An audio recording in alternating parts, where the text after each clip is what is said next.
नमस्कार विद्यार्थी मित्रांनो, कसे आहात आहे तुमचं? आपल्या एमपीएससी मॅन्युअल आणि या YouTube चॅनल करताय ना, तर करायला सेशन सुरू करण्यापूर्वी कारण की आपला नेहमीचा आणि आपुलकीचा मॅन्युअलची टीम कसे आहात सगळे नवीन मजेत ना क्वेश्चन आन्सरची सिरीज अभ्यास करताय ना, तुमच्या करायलाच पाहिजे एमपीएससी मेन्सच्या प्रिपरेशनमध्ये मदत करेल. एमपीएससी मॅन्युअलची टीम घेऊन आली आहे नवीन क्वेश्चन आन्सरची सिरीज. आजच्या सेशन मध्ये जी तुम्हाला मदत करेल हिस्ट्री संदर्भाचा एमपीएससी डिस्कस करणार आहोत प्रिपरेशन मध्ये. तर चला आपण आपल्या क्वेश्चन्स कडे वळूयात, प्रश्नाकडे वळूया. तर आजचा प्रश्न आहे, हाऊ दी एक्सलन्स, थांबा मी ब्लॅक मार्कर घेतो. How the excellence, competence, confidence and commitment helps in the good governance and corruption free administration in this society. बापरे, किती मोठा क्वेश्चन आहे, बरोबर ना? पण नाही, तसं काही नाही.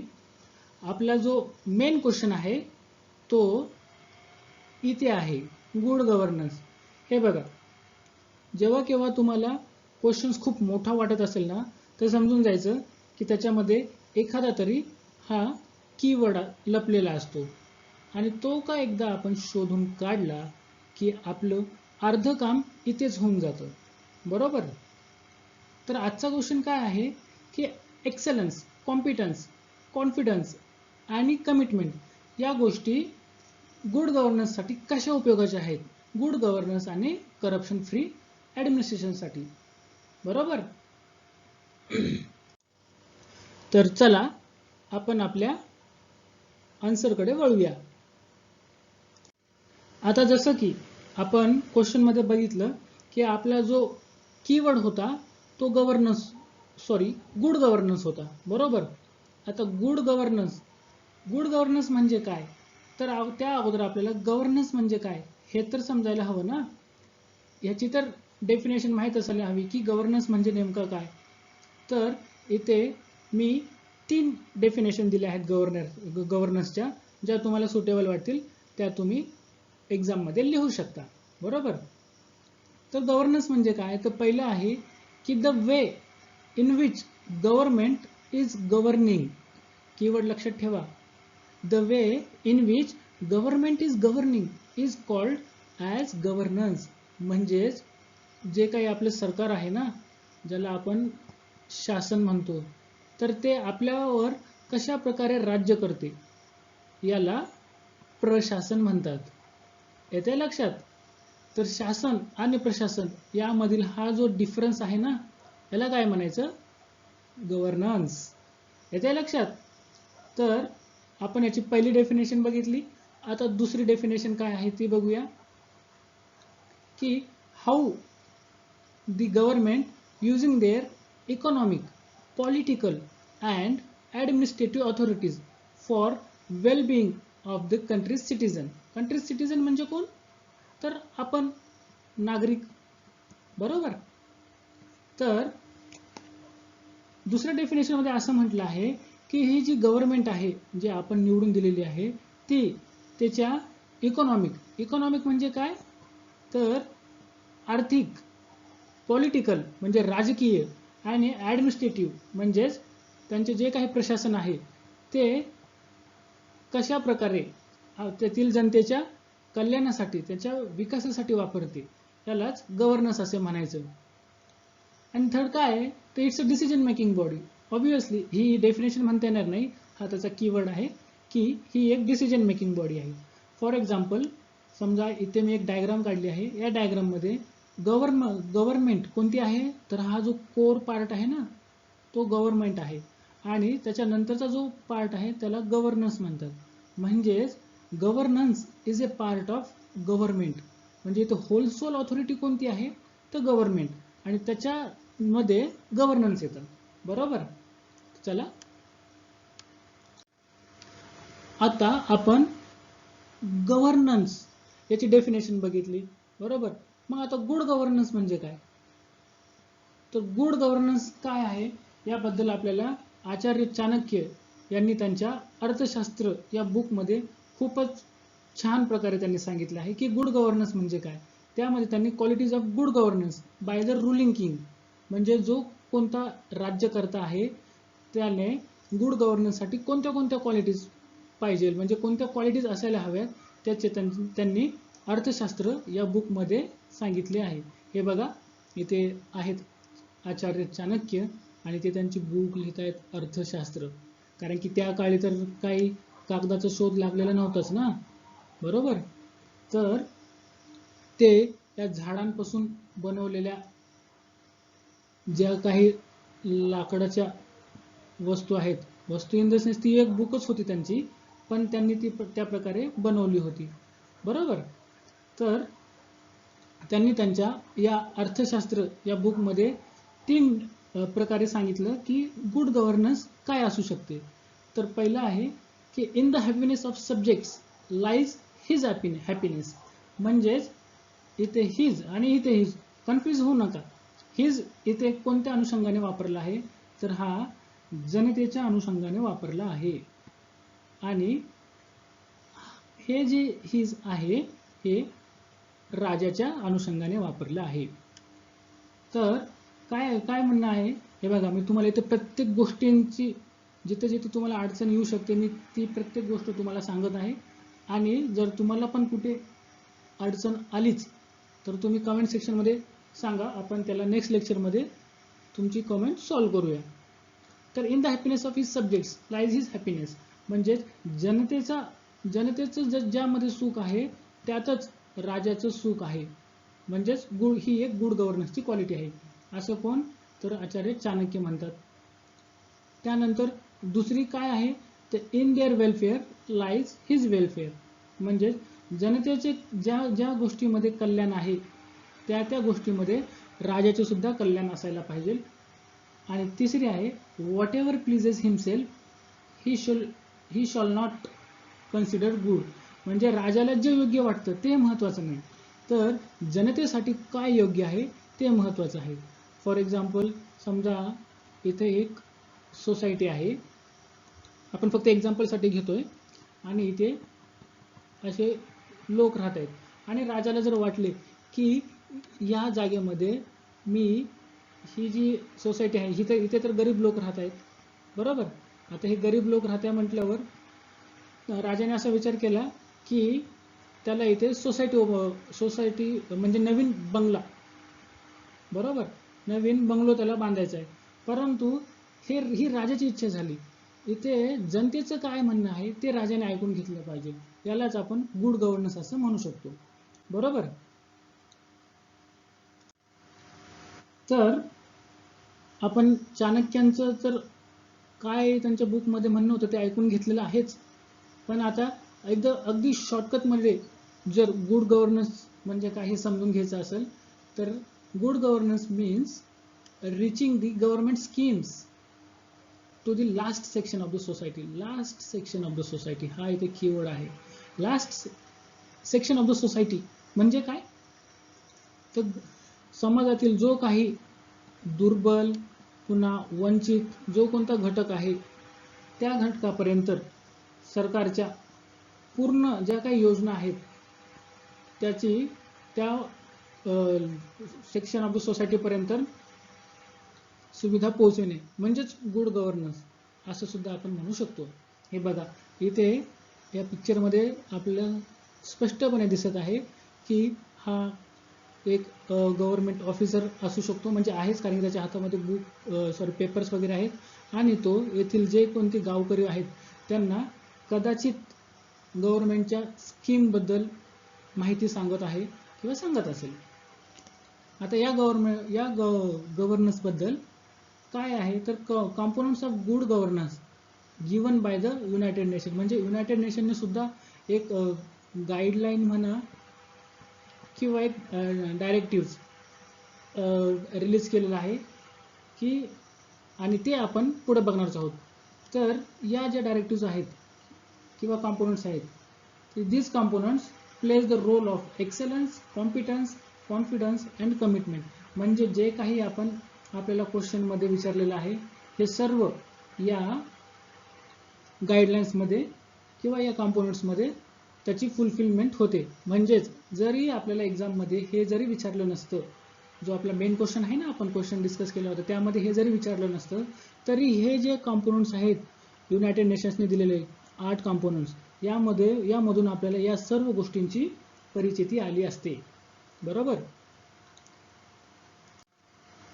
तर ते कॉम्पोनंट्स कोणते कोणते आहेत? तसे टोटल 8 कॉम्पोनंट्स आहेत. मी आताच म्हटलं की टोटल 8 कॉम्पोनंट्स आहेत. तर त्यापैकी पहिला कॉम्पोनंट आहे की पार्टिसिपेशन. पार्टिसिपेशन खूप महत्त्वाचं आहे की कोणत्याही गोष्टीमध्ये पीपल्स ॲक्टिव्ह पार्टिसिपेशन. इथे कीवर्ड बघा, ॲक्टिव्ह. ॲक्टिव्ह म्हणजे एकदम ॲक्टिव्ह असणं. कारण की कोणत्या कोणत्या गोष्टीमध्ये जनतेचा सहभाग असतो, परंतु तो एकदम उत्स्फूर्त असा नसतो. तर कोणत्याही गोष्टीमध्ये, सरकारच्या योजनामध्ये peoples active participation is necessary. तर याचं जर एक्झाम्पल घ्यायचं झालं तर कोविड वॅक्सिनेशन. काय होतं कोविड वॅक्सिनेशनमध्ये ते तर आपण बघूया, पण त्या अगोदर एक ॲडमिनिस्ट्रेशनचा कोणता रोल आहे तो बघूया.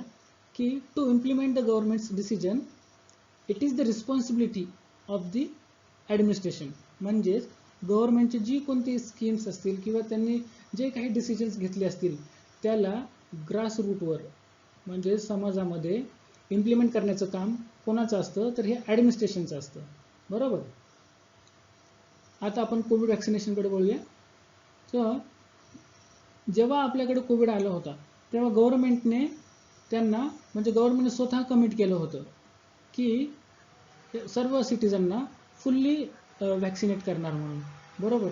परंतु तेव्हा खूप असं आपल्याकडे फोबिया पसरला होता. बरोबर. फोबिया म्हणजे एक प्रकारची भीती होती की जर ही लस घेतली तर माणसांचा मृत्यू वगैरे होतो. तर अशा खूप साऱ्या अफवा पसरल्या होत्या आणि यामुळे लोक कोविडची जी वॅक्सिन आहे ती घेत नव्हते.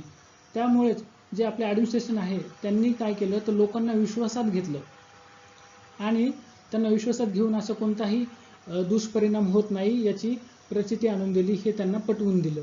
आणि याचा रिझल्ट म्हणजेच आपल्या भारतामध्ये सध्या जवळपास 98% लोक हे वॅक्सिनेट झाले आहेत. आणि हे कोणामुळे झालेलं आहे तर government plus administration. Government plus ॲडमिनिस्ट्रेशनमुळे हे शक्य झालेलं आहे. बरोबर. आता नेक्स्ट, आता सेकंड आहे की रूल ऑफ लॉ. की रूल ऑफ लॉ म्हणजे काय तर हे सर्व जे काही आहे ते एक तर कॉन्स्टिट्यूशनमध्ये मेन्शन असलं पाहिजे आणि equal for poor and rich, म्हणजे यामध्ये गरीब आणि श्रीमंत असं कोणताही भेदभाव नसायला पाहिजे. जर आपल्याला एक्झाम्पल घ्यायचं झालंच तर खूप फेमस आर्यन खान ड्रग केस होती. बरोबर. हे बघा इथे आर्यन खान दिसत आहे. इथे एक पार्टी चालू होती. मी आर्यन खान ड्रग केसबद्दल बोलत आहे. इथे पार्टीमध्ये आर्यन खानकडे खूप सारे ड्रग्ज मिळाले होते. बरोबर.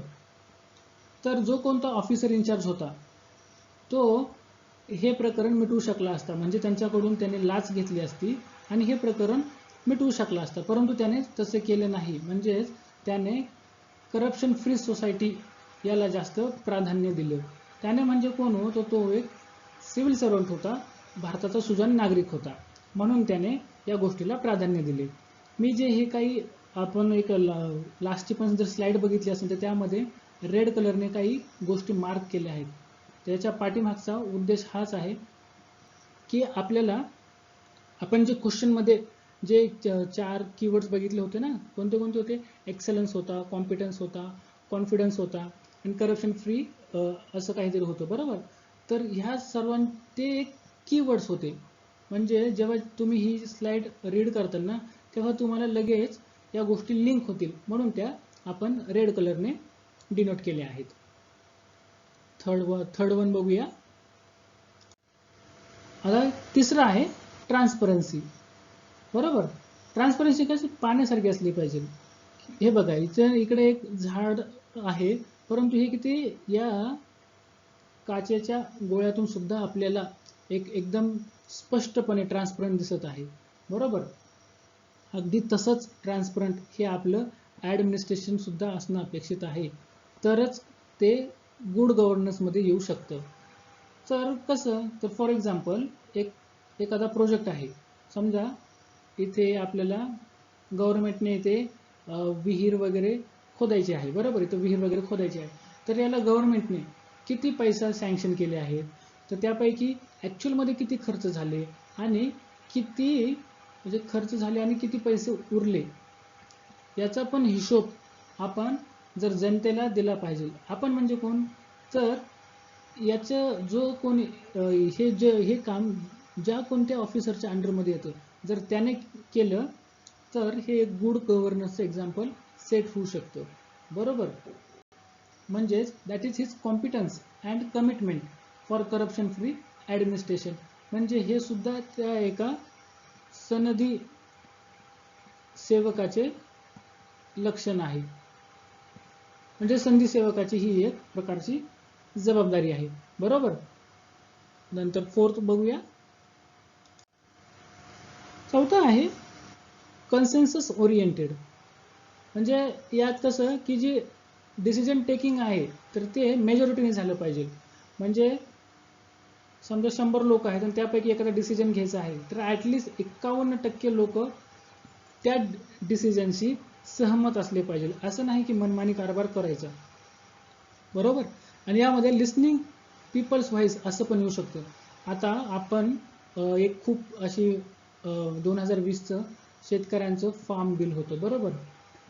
आणि हे शेतकऱ्यांच्या हिताच्या विरोधात होतं.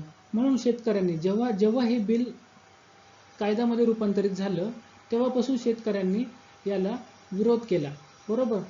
खूप खूप तगडा असा विरोध केला. त्यांना खूप साऱ्या संघटनांनी पण सपोर्ट केला. आणि विशेष म्हणजे त्यांनी थोडेसेही म्हणजे डगमगले नाहीत. म्हणजे त्यांची जी विल पॉवर होती ना ती एकदम स्ट्रॉंग होती. आणि त्यांनी ठरवलं की हा जो कायदा आहे या कायद्याची आपण अंमलबजावणी होऊन द्यायची नाही. आणि म्हणूनच आपले जे गव्हर्नमेंट आहे त्यांनी सुद्धा शेतकऱ्यांचे ऐकले आणि त्यांनी हे बिल मागे घेतलं, बरोबर. हे बघा, शेतकऱ्यांनी पूर्ण रस्ता जाम केला होता, पुन्हा रेल्वे, सर्व क्षेत्रामध्ये म्हणजे त्यांना खूप असा सपोर्ट मिळाला आणि म्हणूनच हे गोष्ट सक्सेस झाली. हे सुद्धा एक गुड गव्हर्नन्सचं एक्झाम्पल आहे.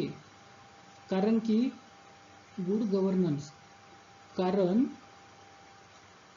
याच्या पाठीमागचं कारण असं आहे की इथेच आपण बघितलं की लिसनिंग पीपल्स व्हॉइस, म्हणजे गव्हर्नमेंटने जनतेचं ऐकलं पाहिजे की जनतेच्या कल्याणासाठी कोणती गोष्ट आहे. कारण की जे काही आपण गव्हर्नमेंट आहे ते जनतेच्या कल्याणासाठीच निवडून देत असतो ना, म्हणून गव्हर्नमेंटने सुद्धा त्यांचं ऐकलं पाहिजे. आता पाचवा आहे अकाउंटेबिलिटी. हे पण खूप महत्त्वाचं आहे. आपण हे जे पॅरामीटर्स आहेत ना हे युनायटेड नेशन्सनी दिलेले आहेत आणि आपण त्यांचे एक एक करून असे आतापर्यंत 4 बघितले, आता 5वा बघत आहेत, बरोबर. तर 5व्याचं जे काही डिस्क्रिप्शन आहे ते कसं म्हणता येईल, तर what ever decision is taken it should be responsible. म्हणजे जो कोणता तुम्ही डिसिजन घेताल तो एकदम रिस्पॉन्सिबल असला पाहिजे. याचं जर एक्झाम्पल घ्यायचं झालंच तर कोविडमध्ये जेव्हा आपल्याकडे संपूर्ण देशामध्ये लॉकडाऊन होते, बरोबर. आणि लॉकडाऊन नंतर हळूहळू परिस्थिती नियंत्रणात आल्यानंतर पीएमनी हे अधिकार सीएमला दिले आणि सीएमनी ते त्यांच्या डीएमला दिले की जर परिस्थिती हाताच्या बाहेर जर जात असेल तर तुम्ही तेथे लॉकडाऊन लावू शकता, बरोबर. तर हे बघा, इथं लॉकडाऊनची चित्र दिसत आहे आपल्याला. तर हा जो डीएम आहे त्याला लॉकडाऊन करण्याची ऑथॉरिटी देण्यात आली होती. फायनल ऑथॉरिटी डीएमकडे होती. तर जो डीएम आहे त्याने सुद्धा जनतेला सांगितले पाहिजे he is responsible to give answers to people that why he is doing, बरोबर. म्हणजे त्याने जनतेला सांगितलं पाहिजे की आपण कशासाठी लॉकडाऊन लावत आहोत. म्हणजेच तो सुद्धा जनतेला अकाउंटेबल असला पाहिजे. हे सुद्धा एक गुड गव्हर्नन्सची लक्षणं आहेत. त्यानंतर 6वं आहे इफेक्टिव्हनेस किंवा इफिशियन्सी, बरोबर. म्हणजेच जे how the resources are utilising. आता रिसोर्सेस कोणते आहेत, तो वॉटर आहे, सॅनिटेशन आहे, इलेक्ट्रिसिटी आहे. म्हणजे ज्या काही मूलभूत गोष्टी आहेत त्या रिसोर्सेसमध्ये येतात. आता याचं जर एक्झाम्पल घ्यायचं झालं तर इलेक्ट्रिफिकेशन. म्हणजेच समजा आपण एक एक्झाम्पल घेऊया की हे एक गाव आहे, बरोबर. आणि या गावामध्ये फक्त हा जो पार्ट आहे, इथे समजा टोटल गावाची लोकसंख्या 400 आहे आणि इथे फक्त या जे 100 घरे आहेत या घरांमध्येच इलेक्ट्रिफिकेशन झालं, म्हणजेच या घरांमध्ये लाईट आली. तर आपण असं म्हणू शकत नाही की हे जे गाव आहे ते 100% इलेक्ट्रिफाईड झाले आहे. म्हणजेच इफेक्टिव्हनेस, इफिशियन्सी काय आहे हे सुद्धा बघितलं पाहिजे, बरोबर. आता 7वा आहे इक्विटी अँड इन्क्लुझिव्हनेस. म्हणजे यामध्ये काय आहे, ते equal rights, equal opportunities and equal participation. म्हणजेच यामध्ये गरीब आणि श्रीमंत असा कसल्याही प्रकारचा भेदभाव झाला नाही पाहिजे. समजा जर एखादी गव्हर्नमेंटची स्कीम आहे आणि एखाद्या अधिकाऱ्याच्या फेवरमध्ये फक्त रिच लोकच आहेत, श्रीमंत लोकच आहेत, तर त्याने असं नाही म्हटलं पाहिजे की मला यांचं, हे जे पुअर लोक आहेत त्यांचं काही घेणं देणं नाही, मी फक्त यांचाच विचार करेन. असं बिलकुल नाही. तर त्यामुळे युनायटेड नेशनने हे मुद्दामून ॲड केलं आहे, इक्विटी अँड इन्क्लुझिव्हनेस. आणि शेवटचं जे आहे तो रिस्पॉन्सिव्हनेस. म्हणजेच सिटिझन्सचे जे काही प्रॉब्लेम्स आहेत ते कसे सॉल्व्ह होत आहेत आणि ते जे सॉल्व्ह होत आहे त्याला रिस्पॉन्सिव्ह असलं पाहिजे. म्हणजे समजा हा प्रॉब्लेम घडला आहे आणि इकडे या ऑफिसमध्ये जो कोणी सर्वंट असेल, सिव्हिल सर्वंट असेल, त्याने या प्रॉब्लेमची दखल घेतली पाहिजे आणि तो जो प्रॉब्लेम आहे तो सॉल्व्ह करण्यासाठी त्याचा पॉझिटिव्ह ॲटिट्यूड पाहिजे, बरोबर. म्हणजेच तो त्या गोष्टींना रिस्पॉन्सिव्ह असला पाहिजे. तर अशा प्रकारे आपण जे काही युनायटेड नेशन्सने त्यांचे जे 8 गाईडलाईन्स दिल्या होत्या त्या आपण डिस्कस केल्या आहेत. आणि या गाईडलाईन्समध्ये आपल्याला जो कोणता क्वेश्चन विचारला होता, आपल्याला काय काय विचारलं होतं, तर गुड गव्हर्नन्ससाठी एक्सेलन्स, कॉम्पिटन्स, कॉन्फिडन्स आणि करप्शन फ्री ह्या गोष्टी कशा इन्क्लूड आहेत आणि या गोष्टी गुड गव्हर्नन्ससाठी कशा ॲप्लिकेबल आहेत याबद्दल आपल्याला चर्चा करायला सांगितलेली होती. तर आपण असं 1 बाय 1 न जाता आपण काय केलं, तर एक्झाम्पल्स घेतले आणि त्या एक्झाम्पल्समध्ये यापैकी कोणता ना कोणता पॉईंट्स त्या एक्झाम्पलमध्ये इन्क्लूड केला. म्हणजेच आपण जो काही आपला आन्सरचा अप्रोच होता तो हॉलिस्टिक अप्रोच होता. म्हणजेच 360 डिग्रीने आपण पूर्ण त्याचा विचार केलेला आहे, बरोबर. तर चला, आपला आजचा क्वेश्चन डिस्कस झालेला आहे. तुम्हाला हे लेक्चर कसं वाटलं हे नक्की मला कमेंट करून सांगा आणि या चॅनलला लाईक करा, शेअर करा आणि सबस्क्राईबसुद्धा करा. तर भेटूया आपण पुढच्या लेक्चरमध्ये एक नवीन असा इंटरेस्टिंग छान क्वेश्चन घेऊन. So thank you, have a nice day.